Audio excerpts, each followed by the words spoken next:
Welcome back to the workshop, and this time round we're going to start something brand new. For a while I haven't been overly happy with my driving truck for the 7 1/4 Ginty. It's a coal wagon, but it's quite small. I'd like a bit more water if possible. I'd like to, if my family are with me, be able to sit with them, so if the kids are driving, be able to sit right behind them to watch what's going on, make sure they don't do things wrong. Or if I've got a freight train and I'm out somewhere, obviously I can't have people come round with me, but you get chatting and you want to invite someone round. I want to make something a little bit bigger with space for 2 people. So I was chatting to Tim Coles at Oxford last year. He's built a couple of Ginties. He's done put odd bits in Model Engineer over the years about building them. But he also built a lovely short driving truck. It's a double bogie affair, and he did actually write it up in the Model Engineer. So I've gone to my copies. I have copied all the articles and put them into a little binder, so I've got them all together just for a little bit of reference of how he did it, and I'm using that as inspiration to have a go at one myself. He started off with a pair of bogies that came from, I forget who he said they came from, but I think they were Aristocraft bogies. I had a chat with Peter at Aristocraft, and I've got a pair of 7 1/4 bogies. Now these are the sort of Mark 1 coach bogies rather than freight bogies, but for the time being that's going to be just fine for what I want. Pretty heavy duty, but I know they are good bogies. At some point I will be fitting brakes to these. That's part of the process that we're going to be going through in this. But yeah, let's have a look at where we're going to start. So I've got the bogies. You can't quite see in my vise. I've got a couple of lengths of angle iron. I'm going to make the frame out of angle, put a body on top.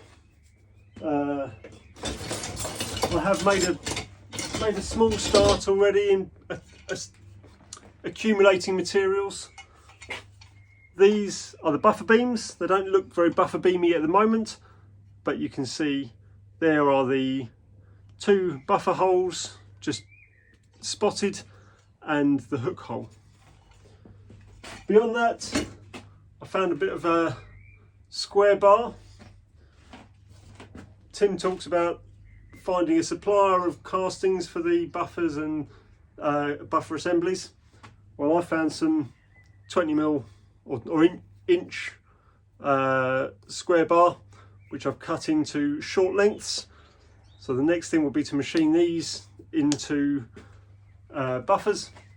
I've obtained some big M12 nuts, got hold of them. So the buffer stock is going to be machined down to 12mm to go through the buffer beam with a big nut on the inside. What else have I got together? I've started on, when Peter supplied me with the bogies, he also supplied me with assembly instructions for how he puts them in the coaches. So I'm going to see what I can do to make that work. So first off, I just want a riding truck. Then I'll be looking at, like, once I've got the bogies in the frames, then I'll look at getting the brake gear onto the bogies, and then it'll be a case of figuring out how I'm going to actually actuate that. I've bought a couple of vacuum cylinders. I think I've got some hose somewhere. If not, I think I might have bought some hose, or I was going to use copper. I can't remember that far ahead. And I've got one of the release valves, but I'll probably make my own reservoir under the tank, under the wagon. So what else? I've made a start, got hold of some steel, the right sort of width. These become the frames, the stretcher that the bogie attaches to. And I think that's about all I've got together at the moment. I will show you the long lengths of angle. Hang on, I'll just grab them. So these have been cut to length. I've also cut out the ends so that the buffer beams sit over the top of that, and then they'll be welded together. What else? I think that's about as far as I've got so far. I feel like I've forgotten something, but that's it. I have got some wood to make the sides and everything out of. Tim talked about the design that he sort of copied. Was let me see,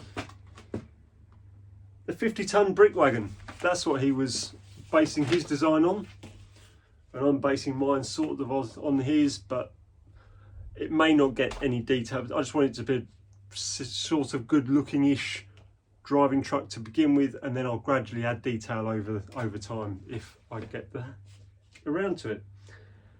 So he went for the 50-ton brick wagon, although he does mention that would be a bit too long in scale form. He said it would be 53 inches long in scale. At the time that I started cutting this, I went down the line of I wanted it to fit on my lifting trolley. So I put the two bogies together. Not had to put the two bogies together, but I measured the length, and it wants to be about 4 foot. So I went for 4 foot. So these are cut to 48 inches. I then looked through that, and he said that 53 inch doesn't fit. The scale 53 inches wouldn't fit in his transportation, so he went for 48 inches. So ends up I've got about the same size as Tim's got, which quite comfortably fits him and his wife when they're out and about. So I'm quite content that he's going to be a good size for me. So the first thing I'm going to be doing with you today is making some buffer stocks, or I'll show you making one of them, and then I'll make the other three off camera. So hope you enjoy. So while I'm sat at my daughter's gymnastics, I'm editing up this video. So you're actually watching me a couple of weeks ahead of where you've just been watching. And unfortunately, it looks like I didn't actually record machining that first bit of the buffer stocks. So I'd cut them to length in the bandsaw, and then 4-jaw chuck in the lathe, self-centering, and just machined the square down to round for the sticky outy side, and then bored with a milling cutter. I don't think I actually went as far as a boring bar, so it was just drill bit, and I think I might have just flattened the back of the hole with a milling cutter, because I didn't want a tapered end that the springs would be sat against. So I'm going to send you back to where I did start recording, and hopefully that will all make sense now. So sorry about that. So obviously we're now going in the 3-jaw chuck. I've spun it around and we're machining down. Here's one I made earlier. That's the first one. I've actually gone down to 10 mil. Let's set that off for a moment. I've actually gone down to 10 mil rather than 12, purely because even though I had the nuts ready, when I sort of offered it up, a 12 mil nut, when centered, didn't look like it would actually turn. So, I mean, there's a chance it might. It's close. I don't think it would actually do up. So we've gone 10 mil, which looks like it should be fine. Like I said, I've got 2 more to do there. We're on number 2, and that's what this will look like. So down to 10mm, left a little bit parallel at the end just because it's pointless, it's in the frame, and we go on to our happy lathe turny handle to actually make the threading easier. I'll show you that in a moment. So with it down to size, the little wafty handle on the end that I talked about, this tightens up a sort of reverse collet, I suppose. Pulls a wedge inside some things that spread out, which grips it on the inside of the tube in here, so that turning the handle, I can turn that. And then I feed this in with my other hand, and I work the 2 hands together to put the thread on the bit of stuff. So something like this.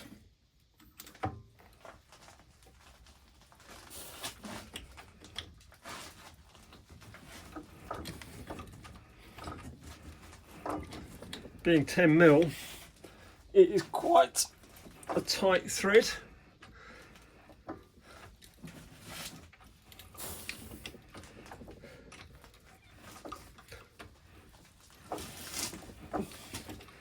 Or quite a difficult thread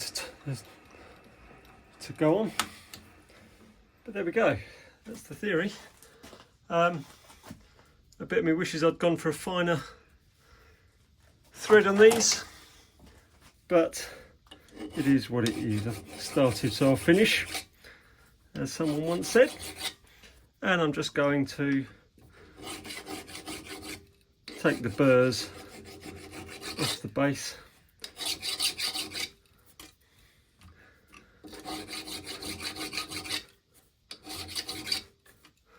And so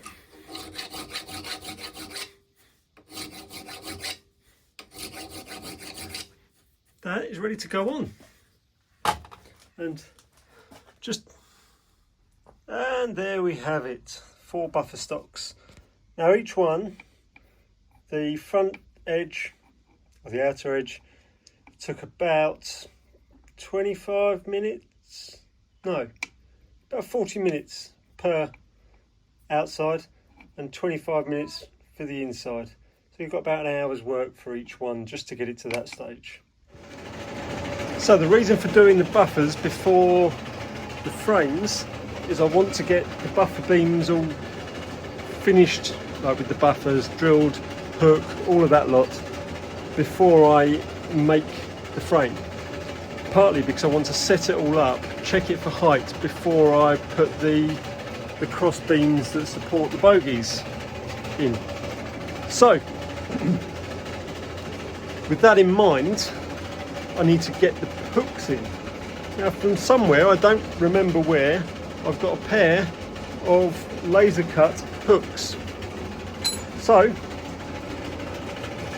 I've drilled a couple of holes in the middle, side by side, and now it's just a case of filing out until I get the 2 holes together, and then continue to file until such times as the hook fits through the slot. So I'm going to get on with that while a bit of bar is cutting for the buffers. Now I will say I'm going to use Ali for the buffer heads because I've got a bit sitting in the side of the workshop which I'm unlikely to use for much, but I wasn't going to turn it down when it was available. B,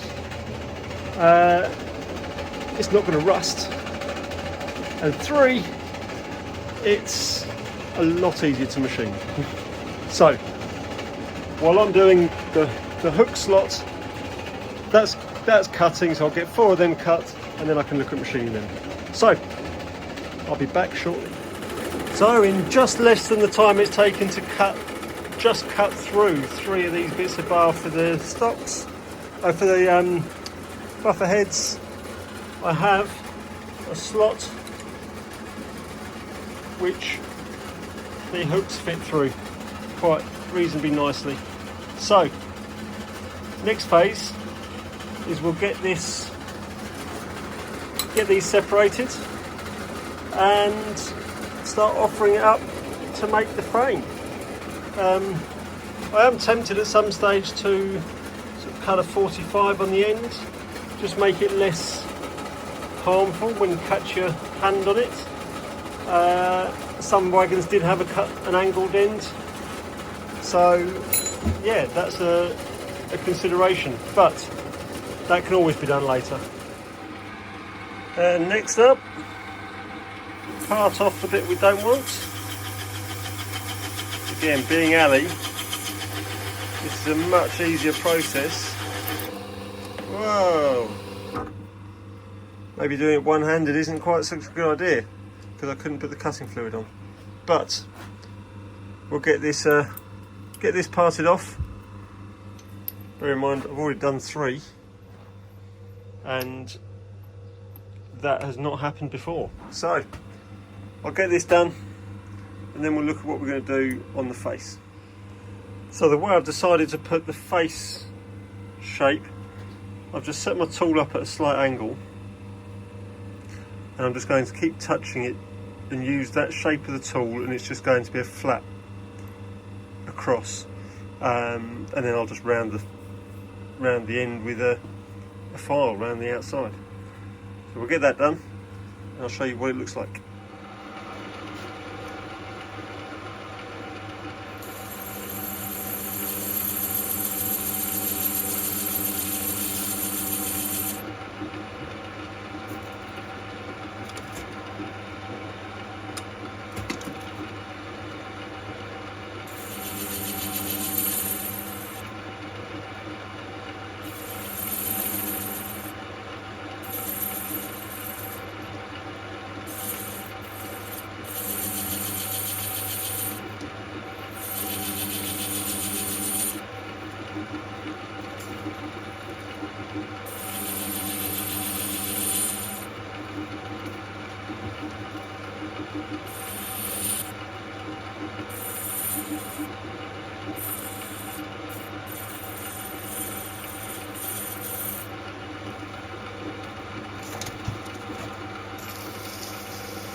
Done.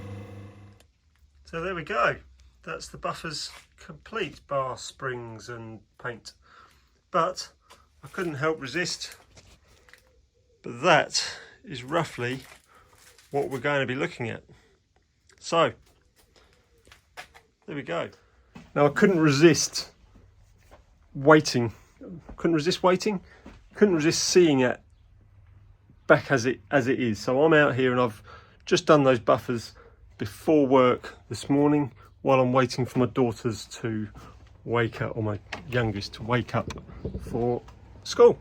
So get that done with a cup of coffee in hand, and later on I may well be able to start welding up the chassis. Who knows? So I will leave that for next time, but thank you so much for watching, and I will be back shortly to carry on with putting this together. Take care.